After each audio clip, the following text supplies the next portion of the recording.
이제 12장부터 아브라함을 부르시면서 초점이 어디에 있다고요? 뭘 만든다? 나라를 만드는 중에 뭘 만든다? 첫 번째, 백성을 만들고 계신다. 그래서 아브라함, 이삭, 같이요. 야곱, 그 다음에 야곱의 족보와 언약을 잇는 자가 누구예요? 유다죠. 유다의 가문에서 다윗이 메시아가 오시죠. 자, 유다. 자, 그러면서 국민을 만드는 일에 있어서 빼놓을 수 없는 야곱의 12아들 중에 한 사람이 누구? 요셉이죠. 자, 그래서 유다의 족보를 잇는 그 다음 언약의 주인공이 누구죠? 베레스예요. 베레스. 그러면 우리가 생각하는 거예요. 유다가 언약을 이을 수 있는 근거가 뭐냐? 유다가 예수님의 야곱의 12아들 중에 왜 하필 유다였냐? 유다에게 뭐 언약을 이을 근거가 뭐냐? 뭔가 하나님 마음에 확 들어 언약을 이을 수 있는 그런 남다른 점이 뭐냐라고 우리는 생각하잖아요. 근데 성경은 지금 뭘 이야기하는가 하면 자격이 하나도 없다. 뭐 잘한 거, 잘난 거, 유별난 거, 독특한 거, 믿음의 하나님의 주권적 선택이다. 그래서 오늘 38장에 유다를 소개해요. 유다를 소개하는데 뭔가 하면 우리가 읽어보면 보니까 뭐예요? 자격이 없더라. 이거 자격이 없는 정도가 아니라 더 나쁘네. 자격이 철저히 없네. 그래서 맞아. 인간은 안 되네. 인간은 다 똑같네. 어쩌면 더 나쁘네. 그래서 이 하나님의 이야기는, 이 하나님의 언약은 하나님이 스스로 이루어 가시는구나. 할렐루야. 네. 자, 창세기 37장 36절을 보면 읽습니다. 그 미디안 사람들은 그를 애굽에서 바로의 신하 친위대장 보디발에게 팔았더라. 이게 37장 마지막 절이에요.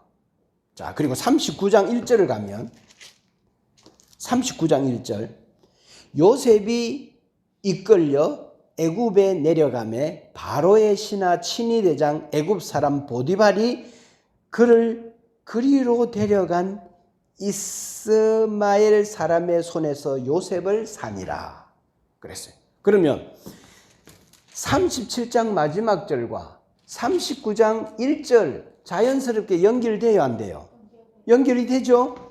그런데 그 사이에 뚝 뜬금없이 유다와 다말의 낯뜨거운 불륜 스캔들이 있어요. 근래에도 이런 일이 없을까? 자기 며느리가 시아버지하고 불륜을 저지르는 사건이 여기에 나와요. 소개하고 있어요. 자, 그러니까 성경의 저자는 지금 무슨 이야기를 하고 있는가 하면 야곱의 12아들 중에 2명, 요셉과 유다는 성경을 읽는 독자들은 알아야 된다는 거예요. 이 두 아들이 야곱의 12아들 전체를 대표하고 이 두 아들은 성경을 읽는 사람들은 알아야 된다. 이들을 통해 내가 뭔가 할 말이 있다. 요셉을 통해서 하나님이 하는 이야기는 뭔가 하면 요셉이 잘하는 것이 아니라 잘난 게 아니라 내가 한다. 내가 디자인한 대로 역사들이 만들어지고 내가 디자인한 대로 되어진다. 요셉도 내가 작품이다. 내 작품이다. 그 다음에 유다를 통해서 하나님이 하고 싶은 이야기는 뭔가 하면, 야 봐라, 유다 자격 없지? 자격 없지? 내가 한다? 이 일은 내가 한다. 그래서 나는 내 약속, 언약, 계약을 내 스스로 지켜나간다. 나에게는 포기란 없다. 이 말을 하고 있어요. 조금 전에 기도한 대로 주께서 포기가 없으신 전능하신 분이고 계획을 갖고 디자인하신 그분이 때를 따라 아름답게 하시는 그분이 역사하였기에 오늘 우리가 여기에 그분의 언약 안에 있는 줄로 믿습니다. 이 모든 것은 성경의 근거예요. 그래서 여러분, 믿음의 선조들, 성경에 나와 있는 인물들의 우리는 뭔가 하면 다 빚진 자들이에요.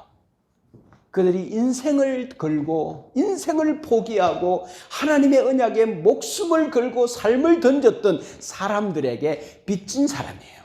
그들이 우리의 믿음의 조상들이고 선배들이에요. 이 작품을 하나님이 그들을 붙잡고 결국은 나에게까지 온 이야기예요. 그래서 성경은 이스라엘 이야기가 아니에요. 내 이야기예요. 자, 그리고 이제 38장 1절부터 이야기가 되는 거예요. 유다가 아버지 집을 떠나요. 야곱의 집을 떠나는 거예요. 무슨 일이 있었겠죠? 나 여기 안 있어. 나 못 살아. 무슨 일이 창세기 전체를 읽어보면 조금 유추할 수 있지만 어떤 일인지 구체적으로는 이야기하지 않아요. 일단 떠나요. 떠나서 어디로 가는가 하면 가나안 깊숙이 들어가요. 깊숙이 들어가서 그곳에서 히라라고 하는 친구를 사귀어요. 그리고 이 친구와 함께 더 깊숙이 가나안 문화에 들어가요. 언약을 서서히 잊어버리고 자기 안에 까마득하게 하나님의 언약을 잊어버려요. 자기 아브라함, 이삭, 자기 아버지 야곱, 그를 통해서 이어져 내려오는 이 언약의 하나님의 계획에서부터 점점 멀어져 가요. 교회를 떠나서 교회에 대한 하나님에 대한 개념들을 완전히 잃어버리고 세상 깊숙이 들어가서 세상에서 푹 빠져 살고 까마득하게 완전히 삭제돼요. 그 가나안의 여자하고 결혼해요. 수아라는 여자하고. 그 이방 가나안 여자하고 결혼을 해요. 그러니까 완전히 유다의 가치관이 가나안화, 세상화 되어 버려요. 그리고 이제 엘을 낳죠. 엘과 오난과 셀라인데, 엘을 위해서 이 가정에 이방 여자 한 사람이 쑥 들어와요. 그가 따라합시다. 누구죠? 다말이에요. 자, 그런데 결혼하고 사는 어느 날 하나님이 보시기에 죽여버리지 않으면 안 될 만큼 큰 악을 엘이 저질러요. 그래서 하나님이 죽여요. 자, 그러면 둘째 아들이 누구? 오난이에요. 그러면 신명기 25장 5절부터 10절에 있는 것처럼 계대 결혼법이 있어요. 무슨 말인가 하면 그 가문에 아이를 낳지 못하고 형이 죽으면 형의 아내가 동생의 아내가 되는, 형수가 동생의 아내가 되어서 그 가문의 씨를 이어나가서 결국은 그 가문의 언약의 족보가 끊어지지 않도록 하는 것이 하나님의 법이었고, 그 오난이 사정을 할 때 형수에게 사정을 해서 그 믿음의 언약의 가문이 이어져야 되는데, 이렇게 해서 임신을 하면 이 아이가 태어나면 내 아이가 아니라 형의 아이잖아. 그래서 땅에다가 설정을 해버려요. 하나님이 이걸 보시면서 약하다. 그래서 오난도 죽였어요. 아버지 입장에서 며느리는 어떻게 보았는가 하면 아들 잡아먹는 여자가 집안에 들어왔구나. 이렇게 봐요. 그래서 막내가 누군가 하면 셀라예요. 셀라는 아직 너무 어려요. 너무 어려서 이게 이 형수를 줄 수 있는 이런 상황이 아니었기 때문에 유다가 생각했어요. 11절에 보면 셀라도 그 형들 같이 죽을까 하노라. 그러니까 막내도 죽겠다. 이렇게. 우리 집안에 지금 아들 잡아먹는 며느리가 들어와가지고 그러면 안 되지. 막내까지 죽으면 안 되지. 자,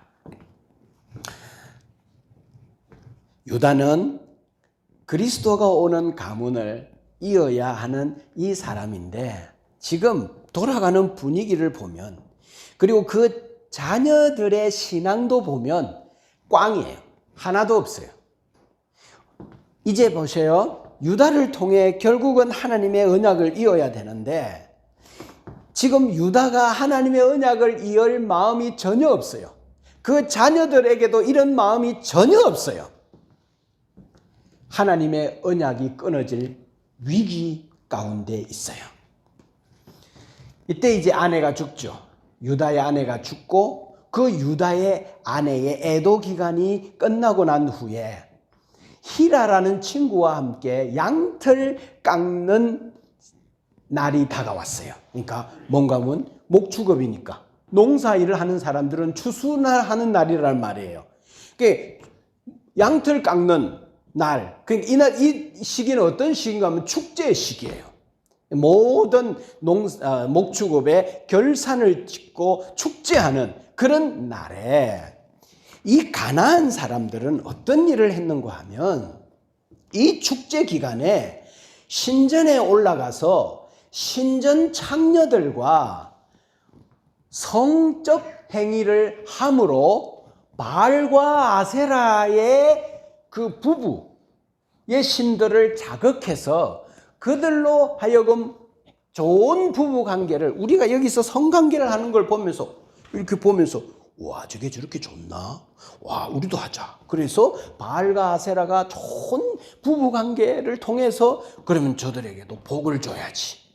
그래서 막 이렇게 풍요의 복, 바알과 아세라 그리고 쾌락의 신 이런 것들을 통해서 사람들이 우리가 이렇게 함으로 그래서 신을 자극해서 우리가 풍성하게 살아야지. 그러니까 신을 섬기는 게 아니라 누구를 섬기는 거예요? 결국은 자기들을 섬기는 거죠. 자, 그래서 이게 이런 행위가 신전에서 합법적으로 진행이 돼요. 그러니까 가나안 사람들은 이 축제의 기간에 모두 다 신전에 올라가요. 자기 부인이 아닌 신전 창녀들과 성관계를 맺는 게 가나안 문화예요. 지금 이런 일들까지 유다에게 지금 밀려오는 거예요. 그래서 신전에 가서 장녀들과 성행위를 하는 것이 뭔가 하면 이들의 제2행사예요. 합법적인.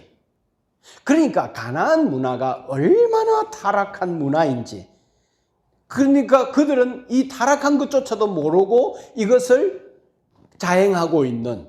그래서 나중에 사사기를 통해서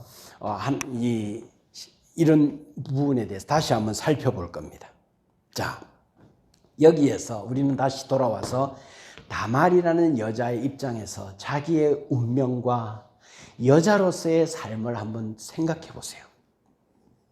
나는 뭔가? 나는 앞으로 어떻게 될 건가? 유다라고 하는 자기 시아버지를 보니까 셀라를 자기에게 줄 기미가 전혀 보이지 않아요. 그러니까 자기는 이제는 홀로 된 거예요. 결혼을 했는데 홀로 된 고대 사회에서. 이렇게 되면 뭐예요? 이 여자는 이제 정말 볼품없는 여자가 되는 거죠. 이쯤 되면 이 다말이라는 여자는 무슨 일을 해야 될까요? 이 여자는 비장한 결단을 해요. 그리고 아버지가 자기 동네 근처에 왔다는 이야기를 듣고 유다가 이 여자가 장녀의 옷을 입고 양털 깎는 그 축제의 시기에 유다에게 접근을 해요. 그리고 유다가 가나안 문화에 푹 빠져 있기 때문에 이 이방 신제의 행사에 이 신전 창녀와 합법적으로 양심 없이 성관계를 허락하고 들어와요. 그래서 이때 당시 이렇게 하는 성행위의 값이 얼마인가 하면 염소 한 마리예요. 근데 유다는 준비가 안 됐어요. 유혹은 하는 아주 들어오는데 그래서 외상으로 하자. 외상으로 하자. 그랬어요. 그러니까 다말이 말했어요. 외상은 좋다. 근데 담보물을 주라. 그 담보물을 뭘로 받냐면 도장, 끈, 지팡이. 이건 뭔가 하면 요즘 이야기로 말하면 뭔가 하면 신용카드예요.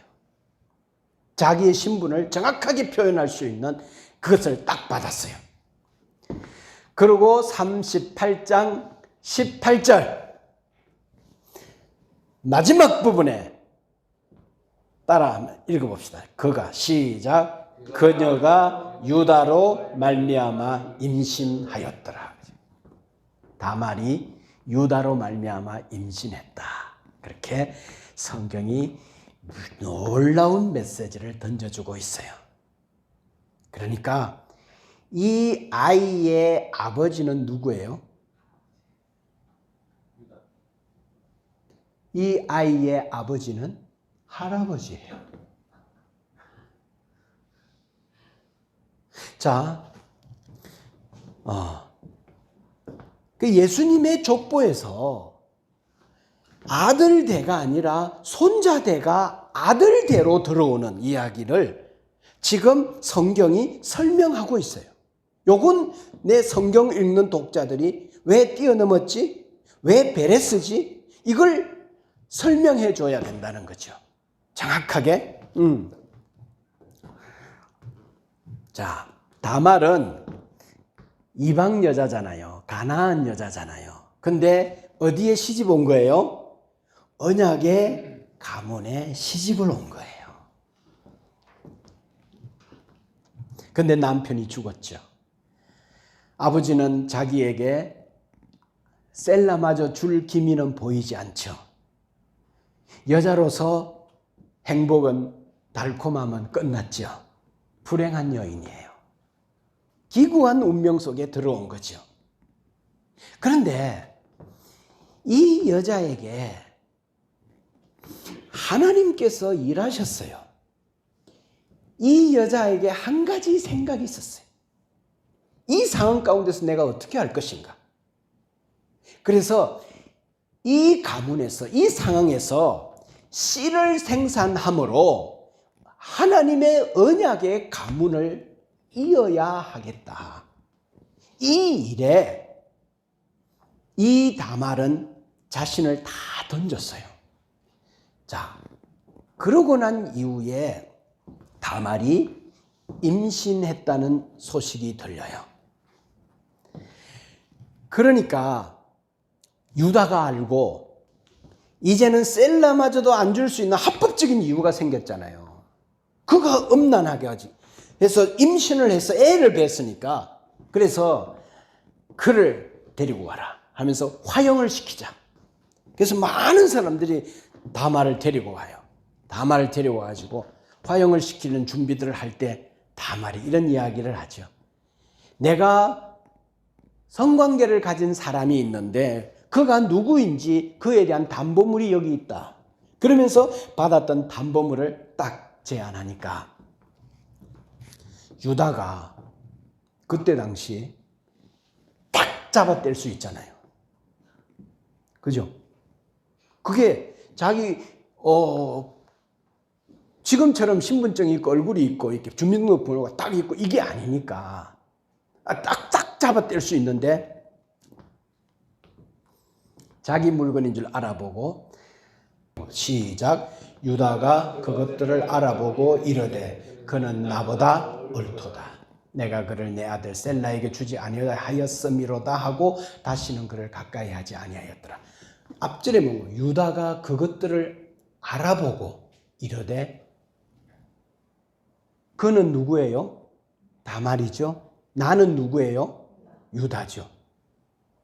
나는 언약을 다 잊어버리고 가나안에 푹 빠져서 살았었는데 너는 하나님의 언약을 어떻게 알았어? 네가 어떻게 언약을 잡고 야, 네가 나보다 옳다. 유다에게 정신이 번쩍 든 거예요. 세상이 푹 빠져서 하나님을 다 잊어버리고 하나님의 말씀과 언약을 다 잊어버리고 살아가다가 이 다말이라는 여자의 삶, 자기 며느리의 인생의 삶을 보고 정신이 번쩍 든 거예요. 내가 그동안 뭐 한 거지? 이걸 이 귀한 걸, 이 믿음을 팽개치고 내가 세상에 푹 빠져서 이렇게 살아가. 이게 뭐 한 거지? 다말의 목숨을 건 언약을 이어야 된다는 그 믿음의 행위를 보면서 너가 옳다. 너가 옳았다. 너가 맞았어. 그렇게 지금 이야기하는 거예요. 자, 유다 가문이 언약이 끊어질 뻔했잖아요.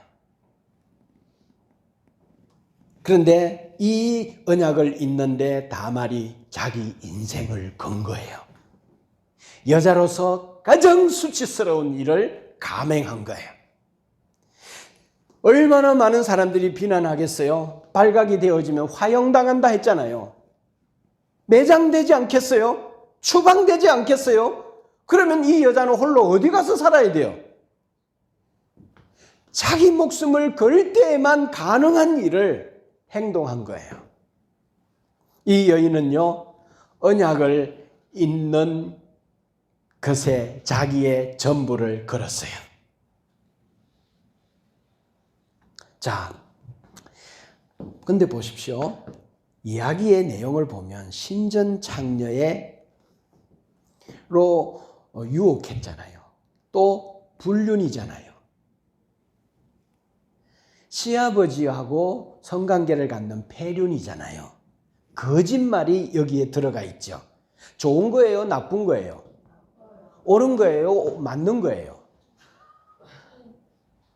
그런데 26절에 보면 그는 나보다 옳았다고 말하고. 여러분, 지금 이 이야기를 우리가 상황과 팩트 그대로 보면 불륜이에요. 스캔들이에요. 이건 세기의 스캔들이에요. 이런 일이 있으면 안 되는 일이에요. 인간의 폐륜으로. 그런데 옳았다라고 이야기해요. 나중에 이야기할게요. 유다는요, 언약에서 멀어져 갔던 사람이에요.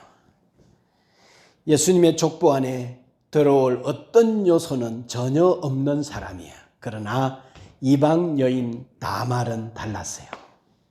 언약 안에 있는 사람은 언약에 관심이 없고, 언약 밖에 있는 사람은 언약에 자기의 삶과 운명을 거는 일이 일어났어요. 그러니까 하나님의 언약은 혈통이 아니라 믿음이죠. 약속이죠. 이걸 받는 거예요. 그래서 성경이 옳다라는 개념이 뭔고 하면 하나님의 언약을 이루는 일에 동참하고 참여해서 그 일에 자신을 드리는 것이 그게 옳다라고 정의해요. 맞는 것이 옳은 것이지만 성경에서 옳다라고 하는 정의는 하나님의 관점에서 이해해야 돼요. 그런데 유다는 하나님의 언약 안에 들어왔어요. 족보 안에 들어왔어요. 그런데 자신의 전혀 예상치 못한 방식으로 약속을 지키는 자가 되었고요.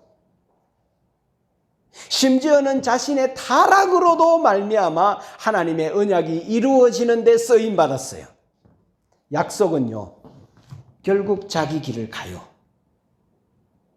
하나님의 말씀은, 약속은요, 언약은요, 결국 포기하지 않아요. 그래서 베레스라는 아이가 태어나요. 유다의 아들이면서도 손주예요. 자, 질문할게요. 베레스의 아버지는 누구예요? 그러면 유다는 베레스에게 누구예요? 이런 일이 일어났어요. 그런데 자, 또 27장부터 보면 베레스와 동생이 태어날 때의 모습을 잠깐 알려줘요. 자, 야곱을 연상해요. 베레스라는 사람, 신비로운 일이죠. 딱 보니까 배 쌍태야, 쌍둥이야. 근데 애를 놓는데 제일 나와요. 그러니까 산파가 애를 봤는데 손이 쑥 나오는 거예요. 그러니까 먼저 나온 자가 누구예요? 형이에요, 아우예요? 형이잖아요. 그래서 쌍둥이니까 네가 형이야 라고 산파가 알려줘야 되잖아요, 엄마한테. 엄마는 좀 누워서 있는데 모르잖아요, 그죠? 누가 먼저 나왔는지. 그래서 손이 쑥 먼저 나오는 거예요. 그래서 이 사람이 붉은 줄로 그 손을 묶어놨어요. 이거 얘가 먼저 나와서 형이다. 근데 이 손이 쑥 들어가는 거예요, 묶인 채로. 그러고 나서 동생이 치고 나와서 동생이 먼저 나오는 거예요. 그러니까 동생이 누가 됐는가 하면 형이 됐어요. 먼저 나온 형이 동생이 됐어. 이 베레스는 내가 먼저 나가야 된다. 먼저 나가서 하나님의 언약을 이어야 된다. 신비로운 거죠. 자, 이 아이가 뭘 알까? 언약을 위해서 자기가 먼저 나와야 되겠다고. 이 야곱과 에서의 모습처럼. 그래서 베레스가 이런 언약에 대한 이런 부분은 참 하나님이 하시는 일이 아니면 불가능하다. 그래서 베레스가 동생이 먼저 나와서 형이 되어 장자권을 이어서 유다 다음에 예수 그리스도, 다윗의 혈통, 결국 예수 그리스도가 오는 데 있어서 유다, 그 다음 족보를 잇는 자가 손주이자 아들인 베레스가 예수 그리스도의 족보를 잇게 돼요. 그러니까 지금 제가 하고 싶은 이야기는 뭔가 하면, 예수님의 족보는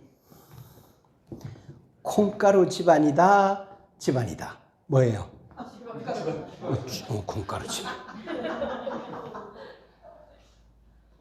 우리가 볼 때 이 예수님의 족보는 그렇게 정통적이고 깨끗하고 정말 뭐 하나 섞이지 않고 온전히 그런 거 아니에요. 예수님의 족보는요, 콩가루 집안이에요. 존경할 수 있는 가문이 아니에요.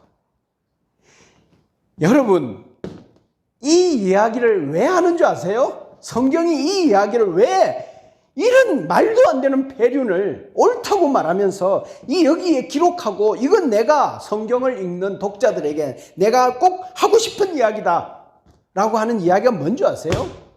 예수님이 이 땅에 오셔서 누구의 친구가 되어 주었어요? 죄인들의 친구가 되어주지 않았어요? 못난 사람, 못된 사람, 악한 사람, 나쁜 인간들, 그들의 친구가 되어주지 않았어요? 그런데 예수님의 족보가 너무 깨끗해, 너무 완벽해, 너무 착해, 너무 완전해. 그러면 거기에 누가 감히 그 앞에 와가지고 같이 머물러 있겠어요? 여러분, 교회는 이런 곳이 되어야 돼요. 예수 그리스도 옆에 죄인들이 와가지고 예수님하고 있으면서 저렇게 높은 분이, 저렇게 하나님이신 분이 자기하고 같이 있는 걸 보면서 죄인들이 어떤 생각을 했는가 하면, 예수님하고 같이 있어도 되겠네. 같이 옆에 있어도 되겠네. 이런 생각이 들었어요. 여러분, 이게 교회예요. 예수님의 몸된 교회예요. 교회는요, 나빠지려고 애를 쓸 필요는 없지만 너무 완전해지려고 또 너무 깨끗해지려고 할 필요도 없어요. 많은 사람들이 와가지고 나같이 나쁜 놈도 여기 같이 있어도 되겠네, 이런 생각이 자연스럽게 들 수 있는 그런 족보고 그런 가문이고 그런 분위기고 그게 교회예요. 자, 그래서 룻기 4장 18절부터 22절 우리 한번 읽어봅시다.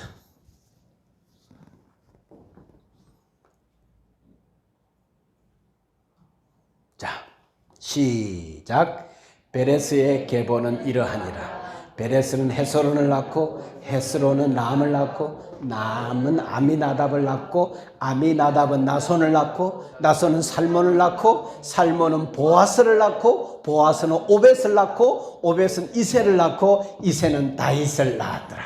베레스는 다윗 왕의 언약의 후손으로 족보. 자, 그 다음에 마태복음 1장 1절부터 6절. 시작. 아브라함과 다윗의 자손 예수 그리스도의 계보라. 아브라함이 이삭을 낳고 이삭은 야곱을 낳고 야곱은 유다와 그의 형제를 낳고 유다는 다말 이방 여인 다말에게서 베레스와 세라를 낳고 베레스는 헤스론을 낳고 헤스론은 람을 낳고 람은 아미나답을 낳고 아미나답은 나손을 낳고 나손은 살몬을 낳고 살몬은 라합에게서 보아스를 낳고 보아스는 룰에게서 오벳을 낳고 오벳은 이새를 낳고 이새는 다윗 왕을 낳으니라. 쭉 밑으로 내려. 태산아 끝까지. 그러고 자, 여기. 야곱은 마리아의 남편 요셉을 낳았으니 마리아에게서 그리스도라 칭하는 예수가 나니라. 하나님의 언약이 4000년 동안 예수 그리스도가 오는데 이런 이야기가 스토리가 있어요. 이게 어디에 있다? 마태복음 1장에 있다. 그래서 신약 한번 읽어볼까 하면서 딱 폈는데 앵글? 뭐야, 이 사람 이름이 이렇게 많아. 아이고 재미없어. 아니 이 사람들을 이스라엘 사람들 외국인들 이름을 내가 알아야 되나? 에이씨 덮어버려. 이 성경 별로 재미없는 거래. 성경이 무슨 이야기야? 이렇게 이야기하는데 결국은 성경은 하나님의 언약이 이렇게 이루어진 스펙타클한 이야기예요. 그래서 마태복음 1장 1절은 구약 성경 전체를 족보로 딱 받고 있는 거예요. 4000년의 역사를 족보로 딱 받으면서 예수님이 이런 발자국들을 밟으시면서 이 땅에 왔다라고 하는 이야기를 하고 계세요. 자, 그래서 예수 그리스도의 족보, 하나님 창세기 3장 15절의 원시복음, 최초의 복음이 이렇게 이루어지고 성취되어져요. 이런 성취되어지는 역사에 운명을 걸었던 여인들이 있어요. 네, 여자들이 중요하죠.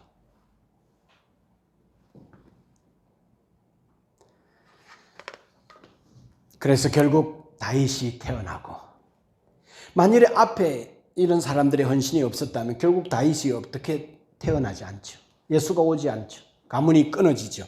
하나님의 이야기는 우리에게까지 올 수가 없죠. 그래서 우리는 다말에게서도 빚진 자예요. 자신의 인생을 걸었던 다말, 나하고 아무 상관이 없는 사람이 아니라는 거죠. 내 믿음의 조상이라는 거죠. 언약과 멀어져 가는 유다, 자격 없는 유다. 그런데 언약을 보았던 이방 여인과 그 언약에 자기 인생을 걸었던 여인을 통해 하나님의 언약은 계속 이어져 결국 우리에게까지 하나님의 일은 멈추지 않고 계속된 줄로 믿습니다. 하나님은 모든 위기를 넘어서 빛 하나 보이지 않고 절망 속에서도 주께 포기란 없네. 그분은 전능하시기에 모든 불가능한 상황을 이기고 당신의 역사의 족보를 만들어내신, 언약을 이루신 분 하나님. 그래서 성경 저자가 유다의 이야기를 하면서 결국 무슨 이야기를 하고 싶은가 하면 언약을 잇는 사람들이라고 해서 잘난 게 없다, 똑같다, 자격 없다, 하나님의 불가항력적 은혜를 부어주고 전적 타락한 자들에게 무조건적 선택을 하지 않으면 이들이 궁극적으로 구원받는 일은 불가능하다. 유다의 공로는 하나도 없다. 자, 그래서 유다의 인생의 터닝 포인트가 뭔가 하면 다말이 아이를 임신하고 낳는 것을 보면서 하나님의 언약은 결국 이루어지고야 마는구나 라는 것에 눈이 번쩍 뜨는 것.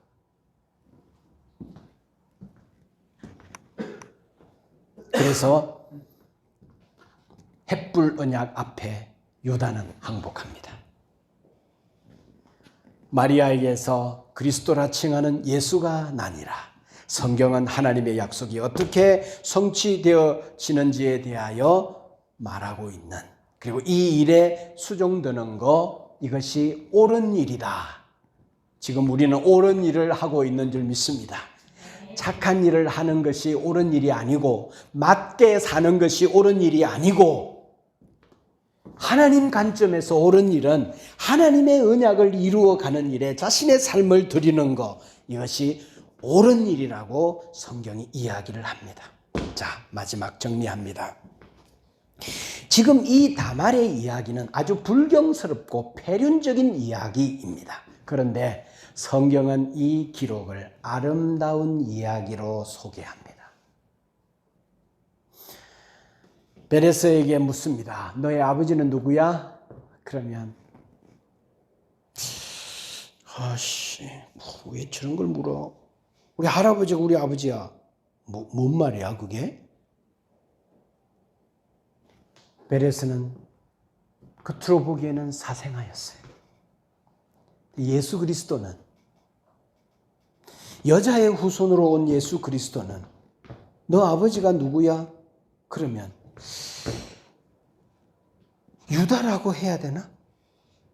예수 그리스도도 사생아라고 할 수 있어요.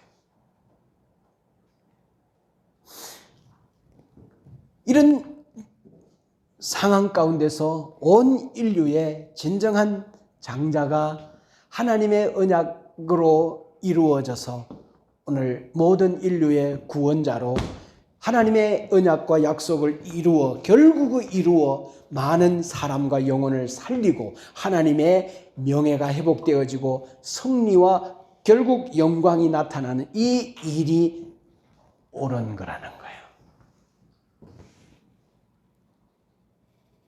하나님의 약속은 자기 길을 갑니다.